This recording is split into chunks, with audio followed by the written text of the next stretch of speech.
Hello, everybody. Happy April 8th, 2020. My name is Christopher Saunders, and this is the Connecticut Sports Talent Show where we talk all things talents in Connecticut. And tonight we have a special guest, a first year head coach for the Derby Red Raiders, Steve Bainer. Coach Bainer, thanks so much for being able to come on tonight.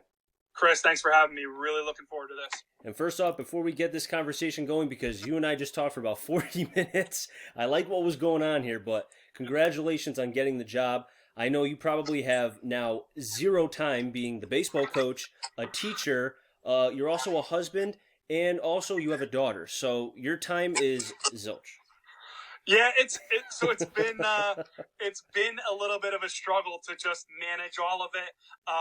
You definitely I've used the calendar feature on my computer and my phone a lot more lately to allot the time and delegate to make sure that my wife knows where I am and what I'm doing, and just to try to manage it all because it's important to me, as we were discussing, but it's important to me to keep that family balance. Like, no matter what, like work, life, family, like you have to be able to keep that balance of being all in and everything you do when you do it. So like when it's work, and my colleagues at work will say like I have a hard time shutting it off sometimes. Like I constantly think about how to make our students better in school.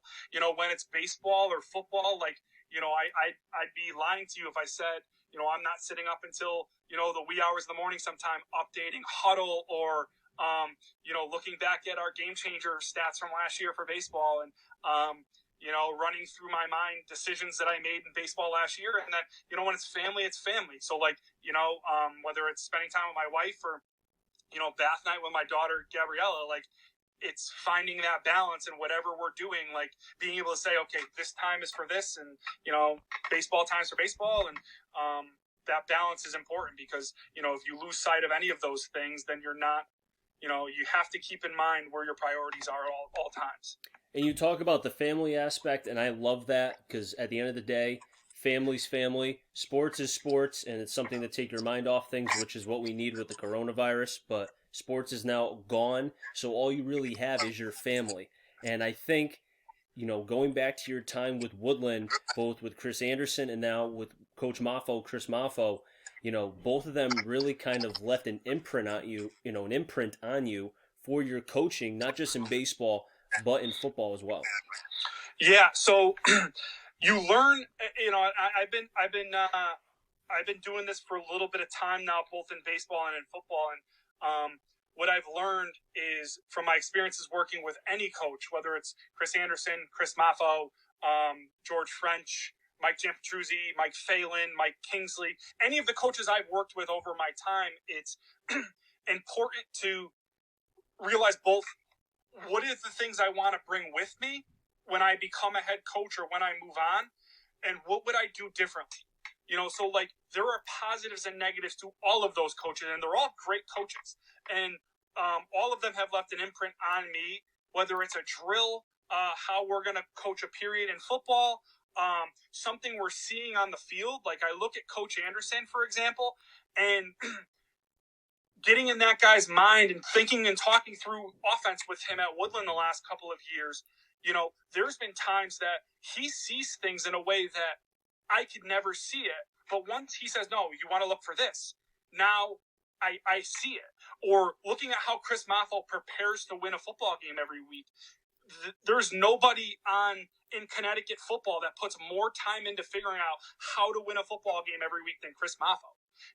From a family component of like, being able to manage that work-life balance. Mike Giampetruzzi, there's, Mike Giampetruzzi and Mike Phelan, like their guidance of like keeping things in perspective of at the end of the day, go home and see your family and go home and be a dad and, be a husband and be a family man and be able to shut this off for a little while. I still talk to both those guys today about that balance. And, I remember we spoke about it briefly before we recorded here, but before I took the football job, we talked about that balance. Like one of the first people I called was Mike Phelan. He did it. He did it the most successfully, I would say, around. At one point when I was in high school, he was making the state championships in football, deep into state tournaments in baseball, and had a wife and family and managing all of it. So I sought out his guidance first and foremost of everybody to, how do you manage all of this and what do you do and what does that look like? And, so you kind of pick up and learn a little bit from everybody as you go. And you have to find what works for you. Because if I came to Derby and I look at my first year in Derby, like, I needed to be Steve Bainer. I couldn't be another coach. I couldn't be what the kids had before me. I couldn't be, I came from coaching at Woodland with Mike Kingsley. Like, I couldn't be Mike Kingsley at Derby because that's different all the time. Like, what each school has its own unique identity, and you kind of need to learn what that identity is, and fit it into what your model is as far as how do I manage what the identity of Derby needs to be, along with who I am and what my identity is as a coach, and how do I find that balance. It's great that, the ladder effect, you don't get to the top of the ladder without taking a step. And each step that you have taken, like you just mentioned, Phelan, Gian Petruzzi, the head coach for Holy Cross. We talked about Maffo for Woodland. It's great to see that you have not forgotten who have been, who's helped you get to that point. Now, let's fast forward a little bit to the players that you have returning. You have two players in particular, which Derby, which has been known as a running team, both in Jeff Polis and Ziron Montgomery. So, Zirion only played, if I remember correctly, he only played about a quarter or two last year before he fell to injury. And, George got dealt a really tough hand the last couple of years. 2 years ago, losing Tommy Abel in a scrimmage, and then last year losing Zirion really early on. So, you look at him, credit to him for being able to adapt, losing two premier players so early on and trying to find a way to be competitive every week. When you look at Zirion or Jeff, the first thing I look at when I think of both of them is work ethic. Those guys never miss a workout. They never miss practice. They always show up. Like, I look at Jeff, and we talk about culture and identity of our program. Jeff played basketball this year for the first time, and there were times that the bus for basketball wouldn't be until 4:30. He'd go to the weight room at 2:45 to come and lift before he got on the bus to go play a basketball game. There were times Coach O'Toole had to come down to the weight room and be like, hey, Jeff, we're leaving now. Like, I brought your gear with you. We're going to play a basketball game, because Jeff didn't want to miss. Like, he wanted to be all in on everything. And the same thing goes with Zirion. Like, watching Zirion with, him rehabbing from his injury in the fall and him, working his way all the way back. Like, I'm lucky, selfishly as a coach, I'm lucky to look at those guys, along with a bunch of our other seniors. There's a bunch of other seniors on that football team that,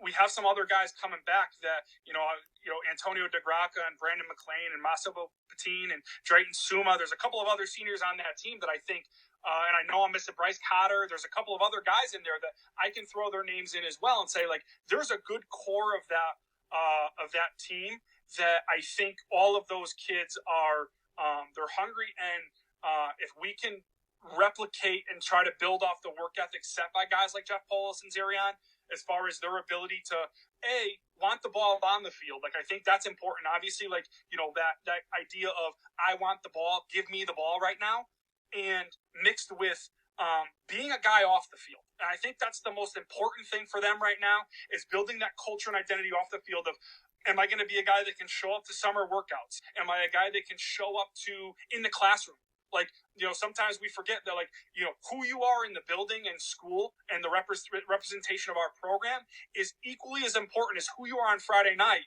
because who you are in the school is, can I depend on you to be a class act and a positive role model for our kids in school, goes just as far as, can I give you the ball on fourth down to get us a first down or get in the end zone? That's equally important to me.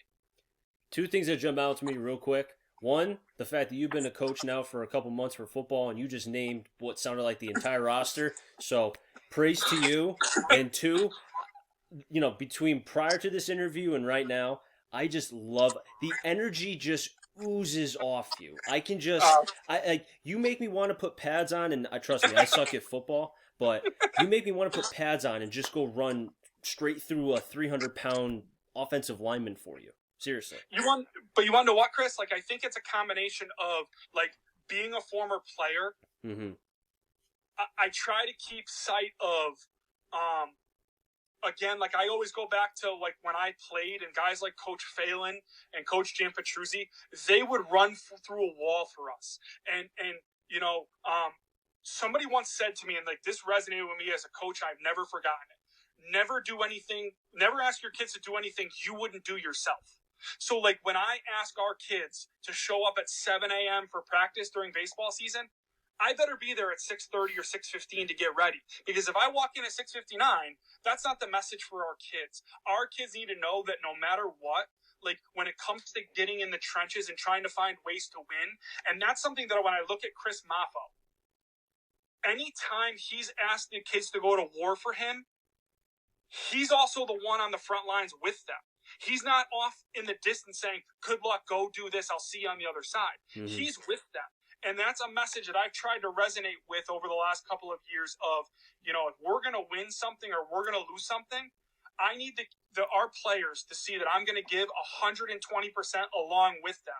Because if I'm not, how do I ask them to go and give me everything they have if I'm not willing to do it myself? So when I talked again at the beginning about work life and family balance, when it's time to prepare for war and prepare for football or baseball or whatever that looks like I'm all in on that. Like, that's what I think about. And, you know, but when it comes time to, you know, give my daughter a bath, I also have to turn my phone off and say, you know what, this is time with me and my daughter. And, you know, this is it. And, you know, I think it's being able to do that and just be transparent about it. You know, like you can't, it's impossible to manage it all unless you're transparent. No, you know what? I think, you know, the players, you know, at least for baseball, I know they respect you. I think the football players will quite possibly, and I can almost, you know, I don't want to say anything's, you know, nothing's a guarantee, but if you keep that same mentality as you did when you were coaching for Woodland and then, you know, as you were a player and so forth, I can't see the players doing anything but saying, Coach, we're with you. We'll run through. Well, I mean, hey, you have me wanting to run through a wall. So. Well, listen, we have pads when the field house opens back up. You know, I'm sure Jeff Polis, you know, or Zerion or any of those guys will, you know, they'd be looking for somebody to bang some pads with. So, you know, our door is open in Derby. You know what? Instead of trying to stop them, you know, as far as running a curl route or if you're throwing to them in the flat, I'd rather just interview them and talk to them. I'll stick 100%. To that. Yeah, listen, they are, you know, when just those two guys, Zerion and Jeff, they are two of the best that Derby has to offer as people, beyond just being good athletes. And, you know, we, in our sports circle, sometimes we look at the athlete, just as people and the things they do and, you know, just how involved they are in everything in school, from being involved in student council and you know, things like that, and giving back to the community, being involved in things like that. They're two of the best we have. And, you know, I'm so lucky, you know, with Jeff, I coach him in both baseball and football. I'm like, I'm lucky. Like I look at it and I'm lucky for that. Like I'm lucky I get guys like that. And Zerion, like, you know, his freshman year was my last year coaching in Derby, and you know, as an assistant coach coaching football, and just to be able to get an opportunity to coach him again, I'm so excited for that opportunity because he's such a good kid and just such a good player, and, you know, talent removed. Like, I know at the end of the day, both of those guys are the type of guys where I'm fourth down, I'm going to have to listen to both of them say, hey, I want the ball. Like, I should get the ball here. No, I should get the ball here. And I'm going to have to say to them, no, guys, this is the way we're going right now, because, you know, they both want to be the guy. And that's, as a coach, you can't really ask for anything more than people who want to be the guy. Well, Coach, thanks so much for being able to take some time out. I could do this all day, but I appreciate you. Thank you so much. 100%. Thank you. And I look forward to being able to do your games, hopefully during the fall, and be able to converse more. I mean, like I said, I could do this all day. Looking forward to it. Enjoy the rest of your day, man. Thanks. Appreciate it. Have a good one.